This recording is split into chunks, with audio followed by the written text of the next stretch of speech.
Are you looking for a blueprint to help you find your lane in success? There is no one blueprint, and everyone's journey is different. But by listening to the stories of others, you can and will find your own lane.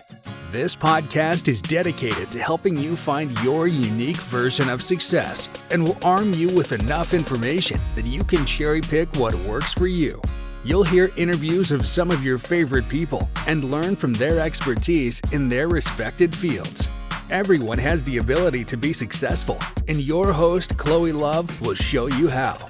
This is the Committed to Success podcast.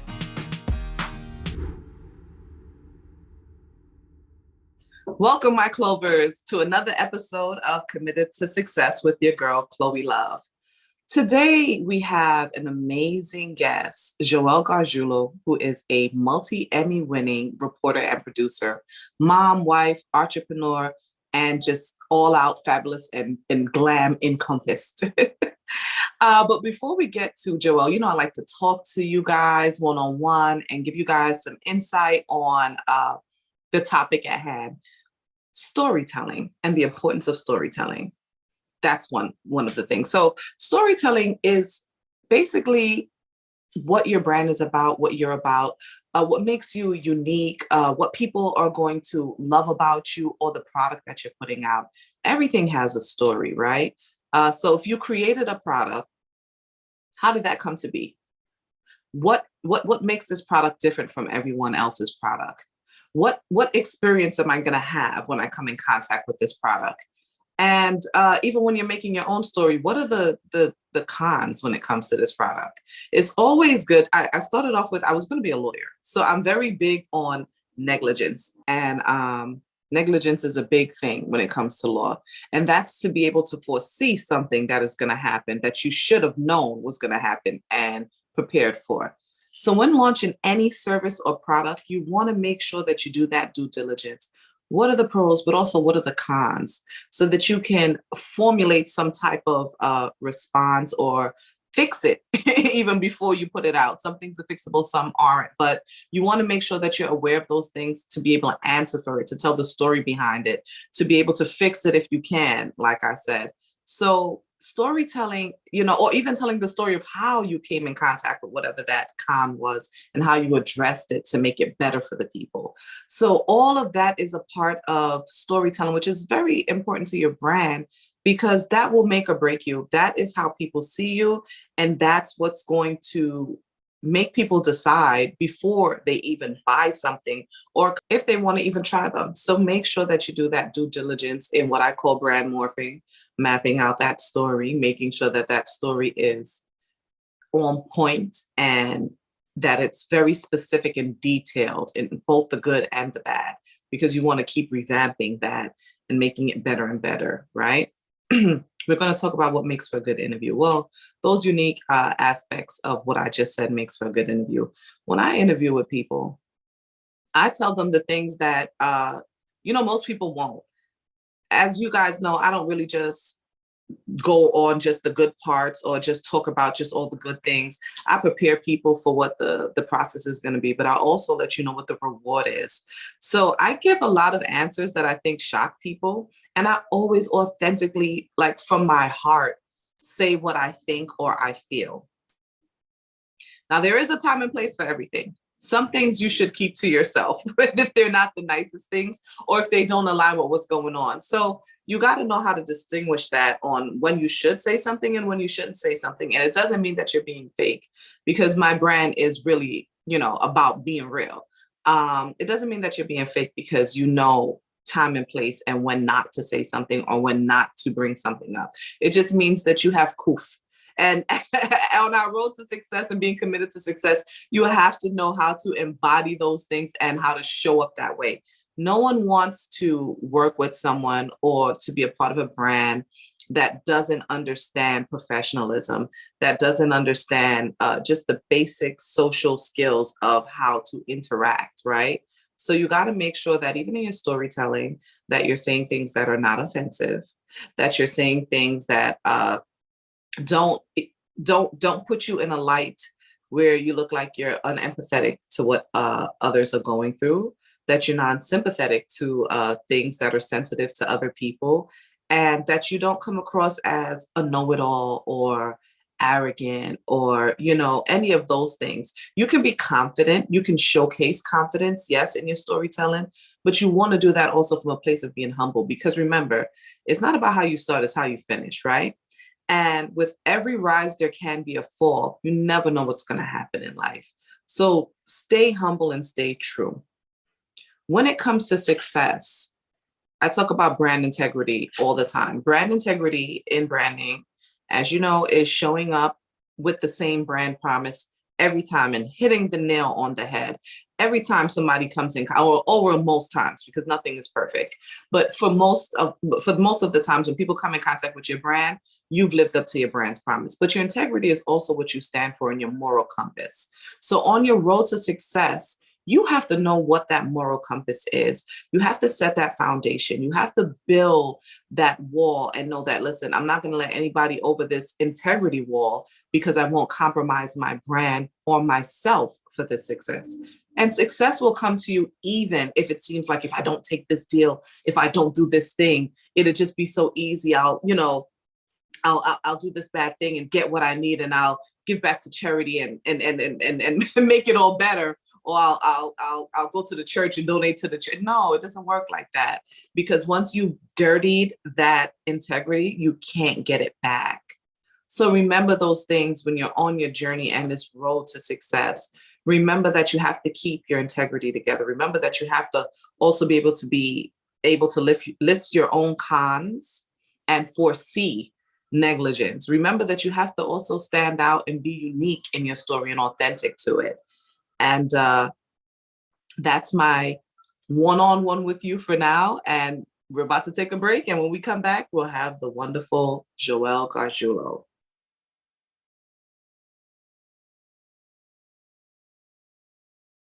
Hello, my Clovers, and welcome to another episode of Committed to Success. We have a special guest today, my friend and yours, Joelle Gargiulo, Emmy Award-winning reporter and producer. Welcome, Joelle. I mean, you know that I can't even listen to that without falling in love with you a little more. Could you always say my name? She says Joelle. Everybody should be so lucky to have a person like you in their orbit. That's what I'm going to say. Oh, thank you. I feel the same way about you. You're amazing and inspirational. And this episode is very important to me because, as I promised my followers, I will have a lot of their favorite people as well as mine, and explain why you're one of my favorite people, the energy that you bring, your authenticness, and you're always readily available to give insight to something. I think that those are such amazing attributes, especially as well as being a mother, an entrepreneur, and just fabulous. So I have to share this fabulousness with people. I got to share this fabulousness with people because I can't keep you all to myself now. I feel like you just described yourself, right? And I think anybody listening to this or watching this, that is you. So you were doing a panel, yes. And I was on the panel. And that was the first time we met. And I just remembered being like, who is this woman? And you glow. That's the thing. Anybody who knows you, who's met you in person, they see you in the video, you actually glow. I feel it was the yellow background. It's right now too. I'm like, how she glow? I'll never. Well, you're bringing that out in me. You're my twin flame. So you're igniting the fire. It just every time we talk, it's I don't know. Sometimes you meet people and you feel like you've known them. You've known Absolutely. them your whole life. I just felt like that with you, and it was just an instant. An instant connection, I guess. And then I got to do a story on you for my show. And it was I feel at home. I feel, yes, I think yes. And we talk about a bunch of crazy things off of camera, as well as taking over the world, which, is one of my favorite subjects. And speaking about taking over the world, Miss, tell the people how you started off. Most people think that, you wake up today and you realize your dream and you go straight into it. Or if you start off in one field, you have to stay there. But your story is very special. Tell the people where you started off and how you started off. Oh my gosh. It's right. Where does it's kind of crazy. I'm the one who's always asking these questions, right? And I know from being on the other end, you often like, you need a short, tidy answer. And I don't know how to do that when it comes to me. So I apologize. No, don't apologize. We need all that info. Yeah. Okay. So today, where am I just today? So this is something it has never been natural for me to, like, I don't want to use the word brag, but like, it doesn't come easy for me to be like, I this, I that, but I'm working on that. So I will just say like, yes, I won my second Emmy this year for my reporting. So yeah, I am a reporter. I'm a producer. I've worked for the Today Show. I've worked for NBC New York. I now am doing things for myself as well. And you could catch me on TV every day, sometimes on the weekends as well. So like professionally, right? 2-time Emmy award winning reporter and producer. Great. Okay. So where did we start? Like, if we're going to go professional wise, I started as an accountant. Yes. Started. Yes. That's what I want people to know. Yes. You started as an accountant. Yes. In finance.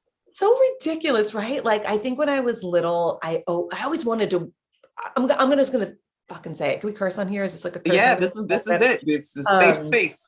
So I always wanted to be on TV. And I think once you work on TV, you can't be like, I want to be on TV. You have to be like, I want to go chase that. No, I wanted to freaking be on TV. That I always wanted to, but I never really said it out loud because like growing up, my mom stayed at home with us. My dad was a lawyer. My dad worked really, really hard. Like I didn't come from a family, like we didn't have a lot. Like my dad came from like working class, parents.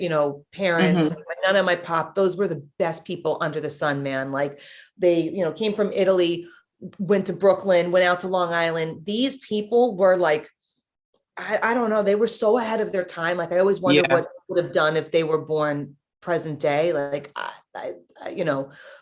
so anyway, so my dad came from a family of bakers. Like they worked in the baking business, but I grew up like watching my dad work so hard. So in my head, it was like, you need to do the thing that you're good at that can make money. So I was really good at math. Like math was my jam.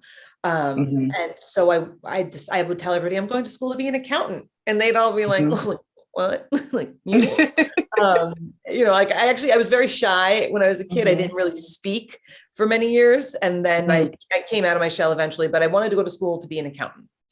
So I wanted to go to NYU, but my dad was paying for my older sister to go to an expensive college. And I saw it like really like destroying him. Oh, wow. Because my family's real old school. So like, they didn't know to look for loans or to like grants and things like that.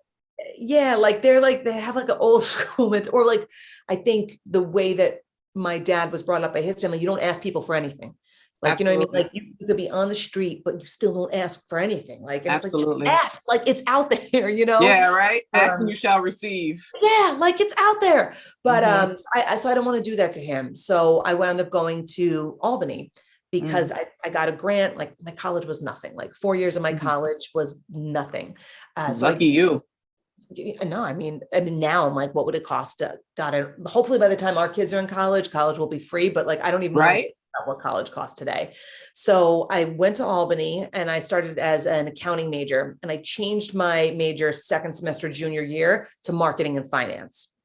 So graduated from Albany with a degree in marketing and finance. My now husband, who was my boyfriend then, we met in Albany. So he graduated with a finance degree.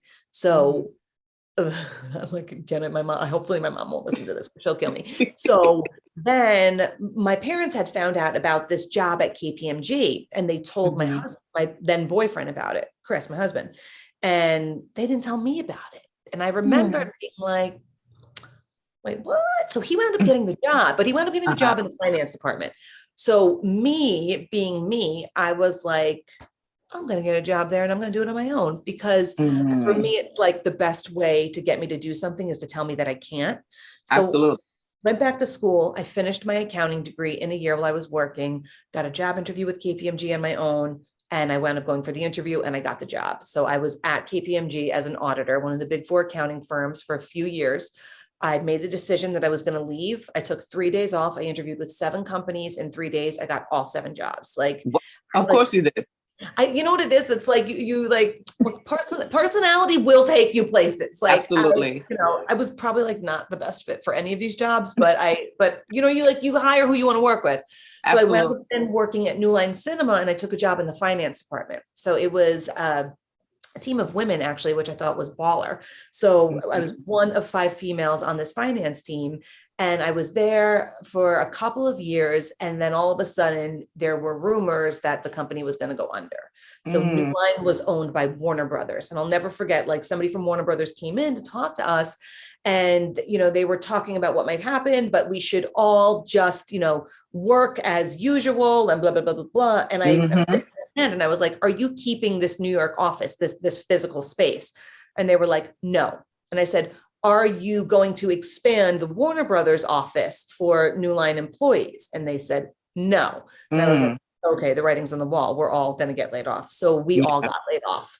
But because of that, I got a severance package. And that was the first time in my life, Chloe, I was like, it is time to invest in me. I've never done that. I've never done that. And I remember, because we were engaged at that time, my husband's in the room.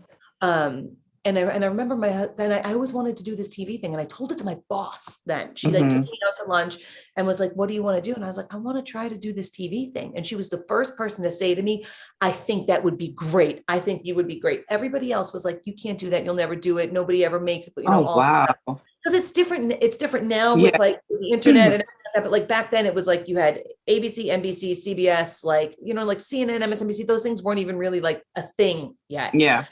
So you had, there really were very few places where you had an option. So because I got that severance package, I remember there was also like, not job placement, but you can go talk to somebody as part of the package. And I told them what I wanted to do. And then they recommended this course at the New York Film Academy. Wow.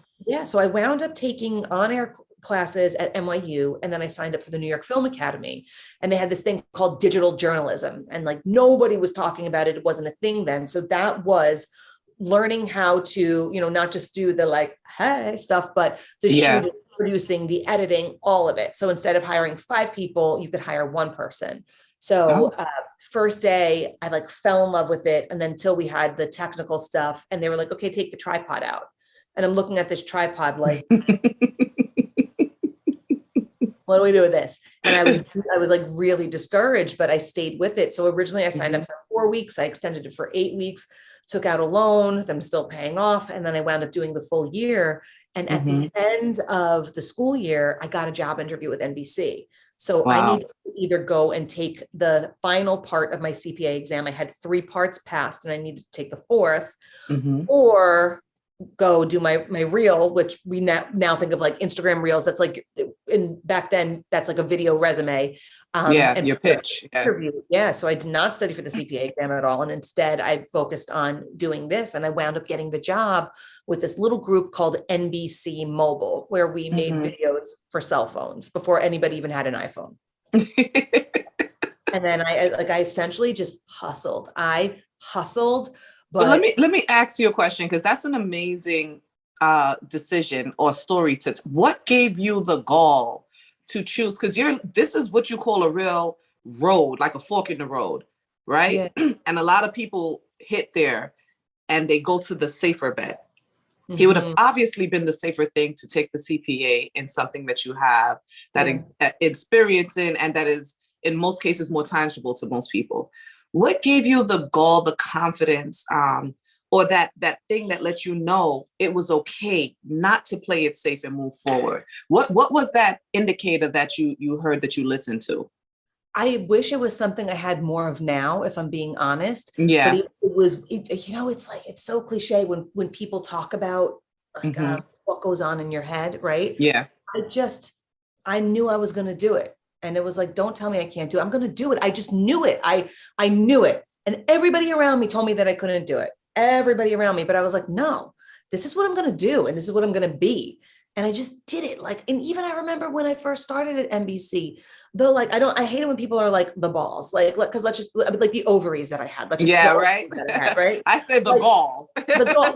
Yeah, exactly. You know what I mean? Like, right. Like I remember like Katie Couric said she was leaving, and I was like, me. that'll be my job. Like, and my boss was like, you think you're going to get that job? And I was like, yeah, like there was just no fear. There was no fear. Like, it's just believing in yourself. And there is something to be said about that. And like, I should listen to what I'm saying right now, because and also I didn't have kids.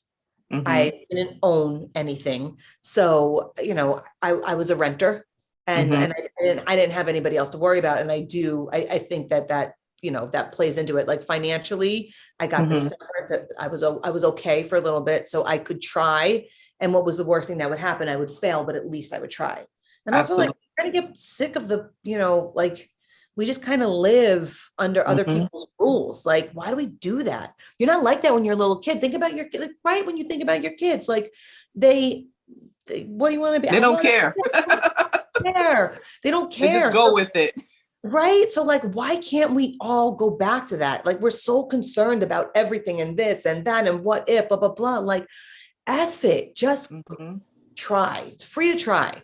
This girl I used to work with, Crystal, she would always say to Crystal Champagne, she would always say to me, she'd be like, closed mouths don't get fed. Yep. And I don't like, so I kind of have gone, I like regressed a little bit throughout the years. And I feel like I'm finally getting that person back where it's like, just try. Well, you just got to remember that girl that walked away from a promising career in finance to become a double Emmy Award winning reporter and producer. So it's not, there's no question and doubt of what you can do. It's just remembering how you did it. And that when there was doubt, that's educate yourself. But you're your own example, and that's the best example. You don't even have to go to someone else's story. You are that story. You understand what I'm saying? You are that go-to story for other people. You are that inspiration. So you have to tap into that and remember, listen, I'm that story that they're telling people when they think they can't do it. So I got to live up to that. Wow. I got to remember that that's me in there. Hold on a second. I need something. Don't go anywhere. No problem. Because that was just like, that was some profound shit right there. Oh my God. Like, how I feel about you, baby girl. You know how I feel about you. I need to dopeness encompassed. Yeah. Encompassed. Need to, like, somebody said, like, when you receive, you told me this, when you receive, like, you gotta, you are that inspiration story for people. You are that go-to story when people think that they have to take the safe route, and what believing in yourself, how that pays off. So you just got to tap back into that. And sometimes responsibilities such as being a wife, being a mother, like you said, taking on a mortgage and having to keep up those things, sometimes it makes you feel like you gotta go with the safer route because you have all these responsibilities. But you continue to bet on you and understood that you is what got you to those things. You is what got you to the mortgage. You is what got you to being an amazing mother and a wife. So if you allow you to continue to work. Yeah.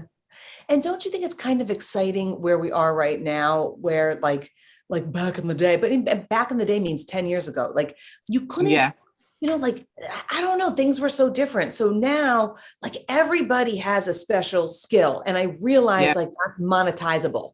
And that's not something I ever realized before. Like, I always used to think the way that you needed to work, it was like a very traditional way. Very traditional. And it's not. Like, the internet has democratized everything.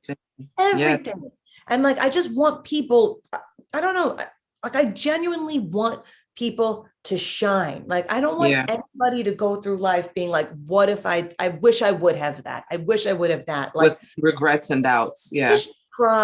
Try, like, but also do it for you. Because I think so often we do things for other people, and it's like, like, what is it when things finally click? And it's like, do it for you. Like, for me with my job, things finally clicked when I actually went from self to service. If that makes sense. Like, I think a lot of people, when they start, at least in my industry, it's all about like getting your mug on TV or this or that.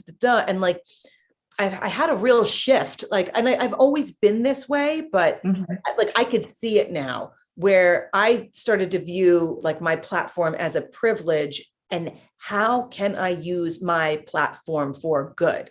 Like, I love the red carpets. I love the celebrity interviews. I love all that stuff. But like like, listen, we have this gift, like I have it, like, and there are people who deserve to have the spotlight shown on them. And I don't know if it was conscious. I don't know if it was, that happened over the last couple of years.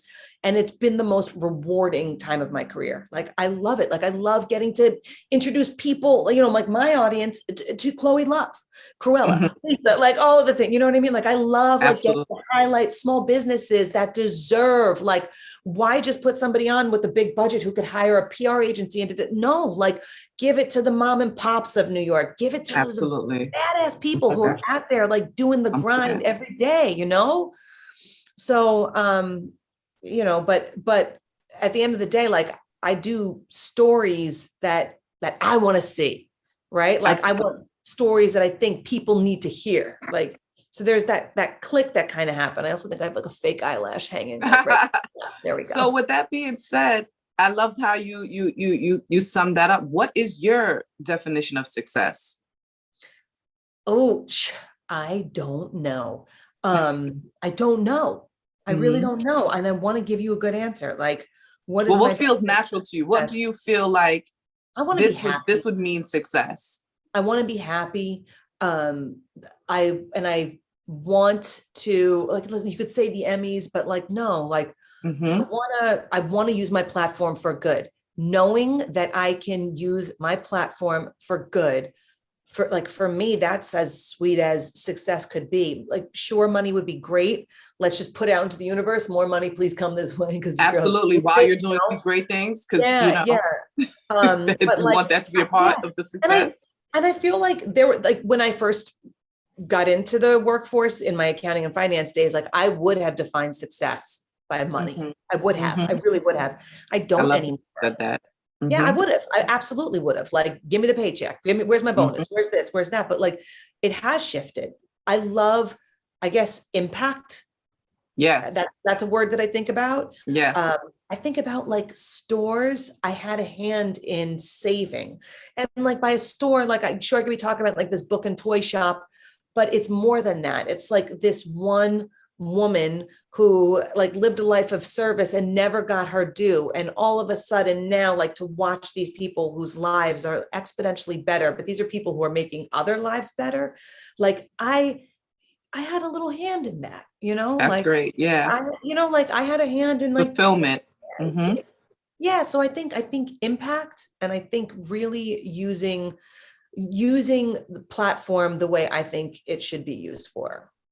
Well, with that being said, when your impact, your paycheck, and your heart all aligns, what boundaries or sacrifices do you think people should make when it comes to success? Like, where do you think they should draw the line? Oh, I don't know. To obtain their success. I don't know. I feel like boundaries are something that haven't always existed in my industry, but like I'm starting to feel them though. Like, for the first time, I feel like I think like even just like not just women, but I will say women, like, we've kind of like been able to like stand a little taller this past year, right? Like, all of a sudden, I don't know, the energy has shifted in a sense where you're like, wait, no, boundaries are important. So if you're texting me at like 11 p.m. on a Sunday, or at bedtime, or at this or at that, for the first time, I will just say, hey, you know what? I'm doing bedtime. I am with my family right now. Like, I didn't give you my number, but you're calling me. Please email for, like, I'm getting better at doing that. And I think boundaries are important, right? And those are great tips. Right. But like, when somebody has said to you, oh, you know what? I'm not free right now, because you respect it, but you have to, like, there was a time when there were no boundaries, but like, absolutely. I remember when I came back from maternity with my second, first time I ever said no to something, or actually, the first time I came back with my first, with Gianna. And it was the first time I ever said no. Like, a boss then, from the week I was working at the Weekend Today show, and I had just come back, like, you have your first child, you don't even know what it's like being back to work. And I remember this guy emailed me, he was like, hey, we want you to do this, turn this piece. Can you shoot it on Saturday after the show for Sunday? And I was like, I was supposed to be off on Sunday. Like, I had, I'm breastfeeding, and I just said no. For the first time, I said no. And I remember that, like, there is power in no. it's okay to say no. And you Yep. know what? It feels really good sometimes. Absolutely. Absolutely. I completely agree. Those are all great tips. And I think people, if they embodied that, it would also put a level of respect early in the industry of where people know that they can, try you or overstep when it comes to you by setting those foundations. Do you feel like as women, Chloe, that we're always like, well, I could, but like, it's the nurturing part of us. We're nurturers by nature. So we definitely feel like, just like, no.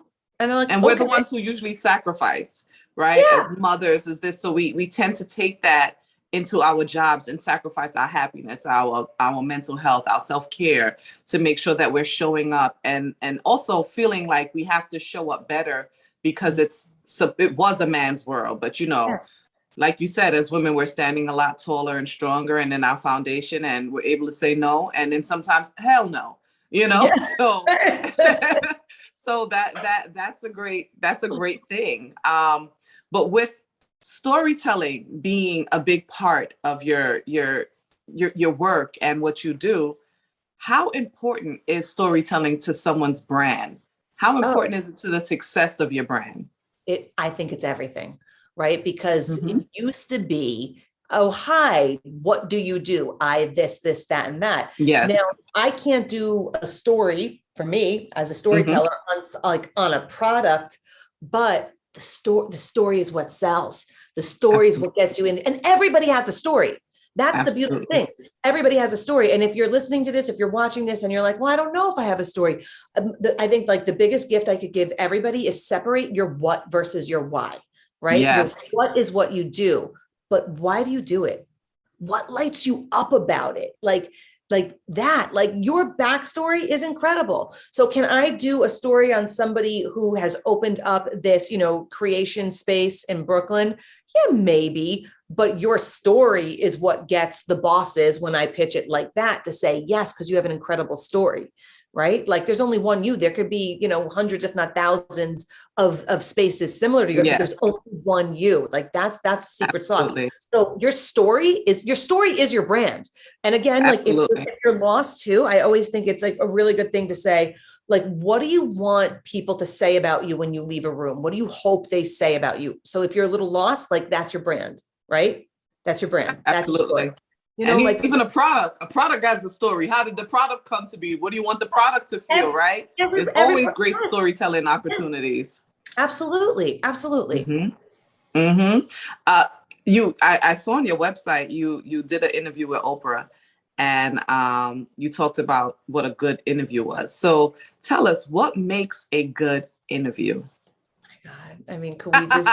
I've been doing my journalism and digging. She's been doing her digging. Wait, could we just like take a moment for Oprah? Anytime I feel like somebody says Oprah, I'm like, oh my God. Yes. No, that was incredible. So I was on the red carpet, which on a red carpet, every reporter tends to ask similar questions, right? And so Oprah came with Steven Spielberg, and I remember just coming up with a very thoughtful question. It was like, okay, like what can I do to make it about the film, but also pertain to them? And then when Oprah went to answer, she was like, what do I think? Well, I think you've got it. Like Oprah said, I had it. And I was like, I could retire today. Like, I'm good. I forget about a resume. I'm just going to send people the clip of Oprah being like, you've got it. She said, like, I could tell that's an incredibly thoughtful question. Usually everybody in this line asks the same thing. You've got it. Like, it was like, absolutely. Oh my God. So what makes a great question? Listen, a little research goes a long way. Okay. So wouldn't you feel a little bit disrespected if somebody wanted to interview you, but they didn't do any homework whatsoever? So if you don't do any homework and you're asking questions that are obvious that somebody should know, then you're not going to give it all back. Right. But absolutely. When you see that somebody has done their homework, that they care. And then the other thing is like, and I these are like my secrets, which I really don't give away, but because this is with my girl, I will absolutely do that. But like, absolutely. You're committed to success right here, exclusive.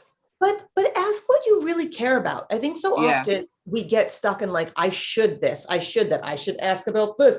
No, screw it. Like, what do you really care about? Like, what do you really want to know about? Like, when I'm talking with you, I want to know everything about you. Like on the surface, I want to know where you got that top. I want to know where you got that chair. But like, I want to know like what was like a young Chloe, a young Lisa, like growing up, like, you know what I mean? So that's what, like, and I want to know also, what do you use on your skin? Because you glow, like, you know, but like, so like genuinely, you know, and it's all in context with, are you asking for yourself? Are you asking for an outlet? Being true to that outlet, being true to yourself, but like, you know, and listen. Yeah. People, especially when they're starting off, like you ask a question and you don't even listen to the answer because you're thinking about yourself and your next thing. Like, no next question. No, yeah. Forget it. And it's totally fine to be like, when you're going for your next one, be like, I forgot my next question because I was so involved in your answer. Yeah, like that's fine. Yeah. We're all human. Oh, that bird just did that. That's great. So we're coming into our last part of the segment, which is so funny. It's more about you. It's tapping into you. So my background is in music, as you know. So I wanted to put a little bit of entertainment trivia in there. So the first question is, name your power song that you go to give you that drive when you think you can't get through something. Oh my gosh. This is really knowing you now. Oh shoot. I don't know. I feel like, that's good. I feel like I go back to like early 90s hip hop. Like, yes. Oh my God. Okay, wait, but there's a lot of them. I feel like I have a playlist, like one, like anything Beyonce, like it depends, but like, leave me alone. I've been doing this to, you know, sound the alarm, like, damn it. But like that will just get me like, yes. I love it. I love it. I feel like I go back. Oh God, that's such a great question. Like any Beyonce for sure, but definitely Ring the Alarm. Like that's it. Ring the alarm. When it's time for you, when you're down and you're out, and you're sleeping, ring the alarm and wake you up. Get back to you. Get right. What's yours?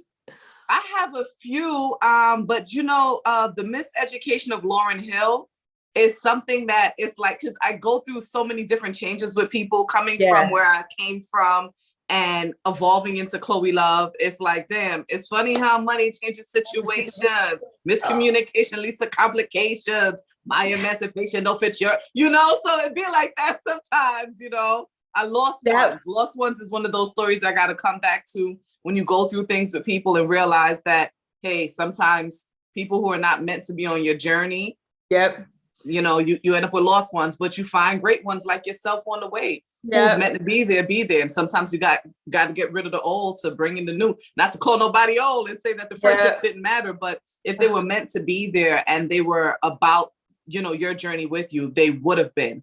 But if not, then that space has to be open for greatness like yourself to come in and be a part of my life. So I'm okay with that. I'm grateful. She just Chloe'd us. Did everybody see that? She just did it. What's your favorite inspirational movie that drives you? Rocky. Yes.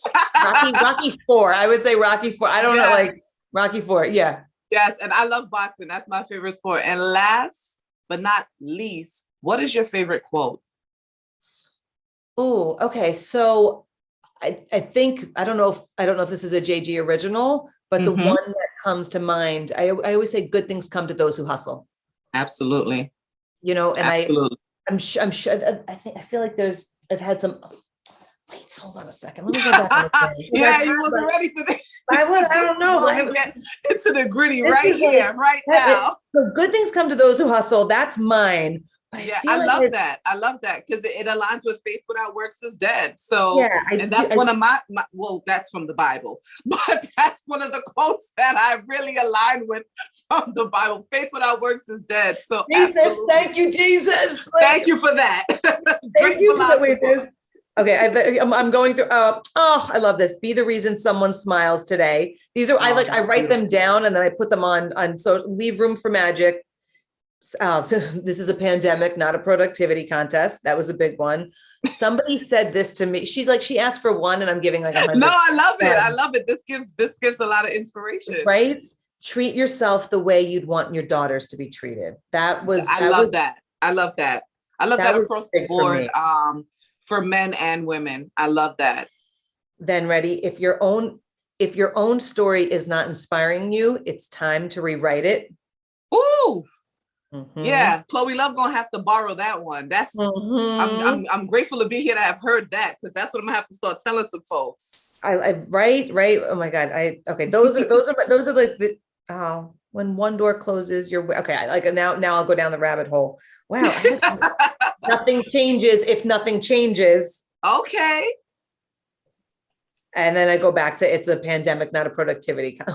Yeah, that's an actual important and really, really good quote, because that anxiety of, oh my God, everything is shutting. It's like, when squirrels try to gather everything for the winter, that's what the pandemic made people feel like. I gotta go get all the toilet paper. I gotta, get all these nuts in here, because God knows when we're gonna have more.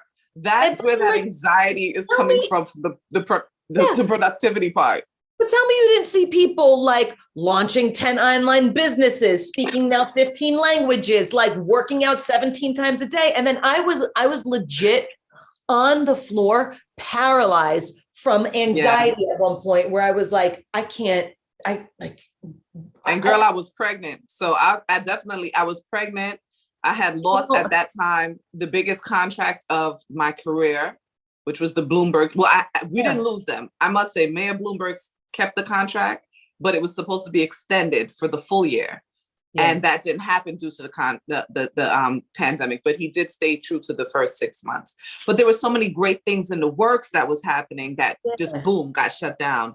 And then I had a really, really sick pregnancy. So there was no productivity. Getting out of bed was productivity. If I made it out the room. And I think we need to normalize like that being a productive day. Do you know what I mean? Like it got to the point where everybody had like 10 hustles at once, which is great. But you kind of felt like if you were on the other end of it, like, oh, I don't have a IG. No, I don't have a this. I don't have a that. I'm not. You were like, oh my God, like I lost all my hair. I like almost all my hair fell out from stress. Like real. Not all of it, but like I know how you feel. Yeah. Yeah. Like it was just okay. Sometimes I think.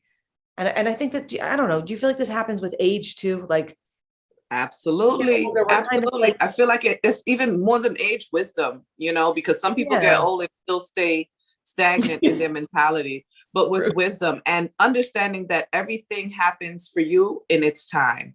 So that wasn't your time to launch with 20 million people that was launching.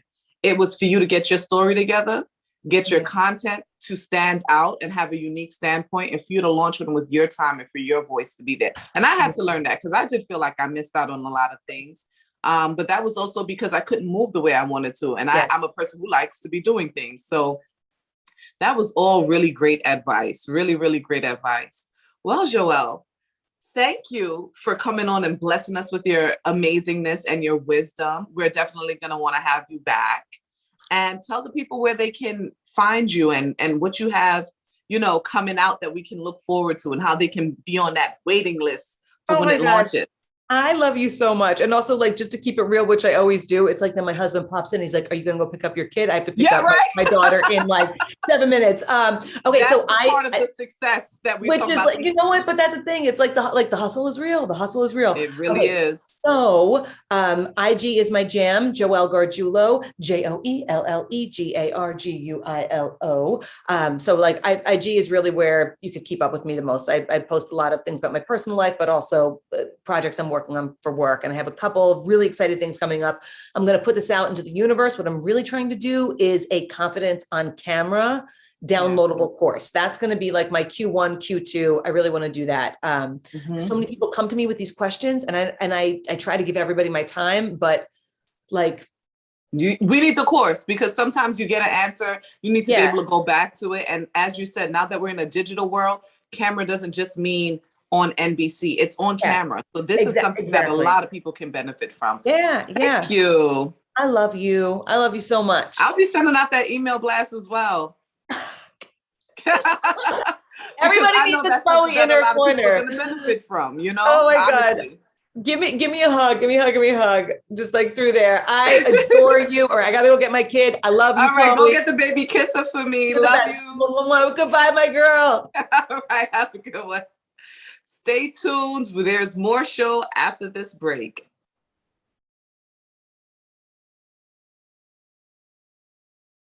Hello, my Clovers, and we are back from that break.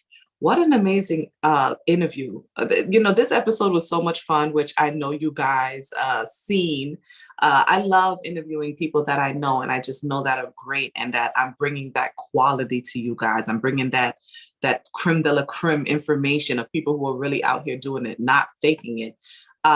Some of the jewels that I want to make sure that you guys got from this episode was setting those boundaries, which I mentioned in the intro. But sometimes people mention things and they don't really roll out what that looks like for you. Joelle gave such great tips on some of the boundaries that you should be setting. When you're starting off in your career in your respective fields, a lot of the times you feel like you have to say yes to everything. You pick up the phone past business hours. You're showing up on days that you're not supposed to. You're doing extra work that you're not being paid for.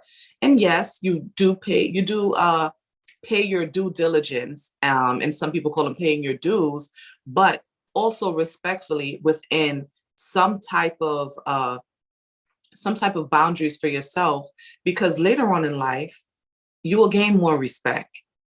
You will have better self-care. You'll have better mental health, and you won't burn out as fast because you're reserving that right to say, hey, this is not what I signed up for, because success isn't just about the money or the opportunity. It's when all things come full circle. So I thought that was such great advice.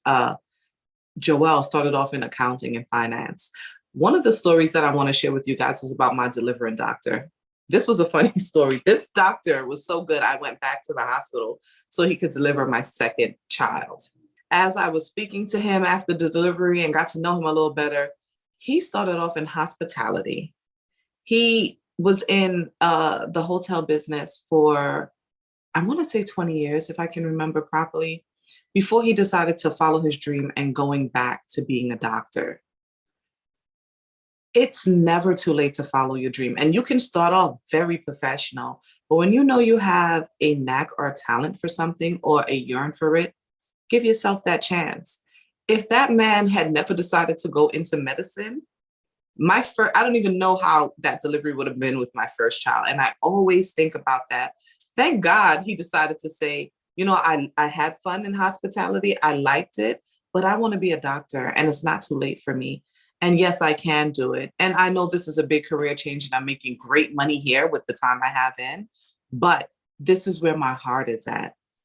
And I'm gonna try in this lifetime, because nothing beats a failure but a failure to try. And that was another great story of that.